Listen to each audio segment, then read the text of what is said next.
ಶಿಡ್ಲಘಟ್ಟ ತಾಲೂಕಿನ ಸಾದಲಿ ಹೋಬಳಿ ರೈತ ಸಂಪರ್ಕ ಕೇಂದ್ರದಲ್ಲಿ ಯುಪಿಎಸ್ ಇನ್ವರ್ಟರ್ ಮತ್ತು ಬ್ಯಾಟರಿಗಳ ಕಳವು. ಇಂದು ಬೆಳಿಗ್ಗೆ 10:30 ಗಂಟೆಗೆ ಅಧಿಕಾರಿಗಳು ಬಾಗಿಲು ತೆಗೆದು ಒಳಗಡೆ ಹೋಗಿ ನೋಡಿದಾಗ ಕಂಪ್ಯೂಟರ್ ರೂಮ್ ನಲ್ಲಿದ್ದ ಯುಪಿಎಸ್ ಬ್ಯಾಟರಿಗಳು ಕಳ್ಳತನವಾಗಿರುವುದಾಗಿ ಕಂಡು ಬಂದಿರುತ್ತದೆ.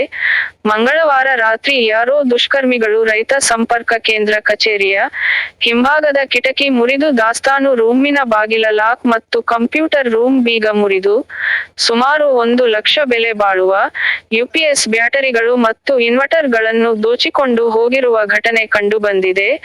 ಬಳಕೆ ಆಗದ 8 ಯುಪಿಎಸ್ ಬ್ಯಾಟರಿಗಳು ಮತ್ತು ಬಳಕೆಯಾಗುವ 7 ಯುಪಿಎಸ್ ಬ್ಯಾಟರಿಗಳು ಮತ್ತು ಯುಪಿಎಸ್ ಇನ್ವರ್ಟರ್ ಕಳುವಾಗಿವೆ ಎಂದು ಕೃಷಿ ಅಧಿಕಾರಿಗಳು ದೂರು ನೀಡಿದ ಹಿನ್ನೆಲೆ ದಿಬ್ಬೂರಹಳ್ಳಿ ಪೊಲೀಸ್ ಠಾಣೆಯಲ್ಲಿ ದೂರು ದಾಖಲಿಸಿಕೊಂಡು ಸ್ಥಳ ಪರಿಶೀಲನೆ ನಡೆಸಿದರು.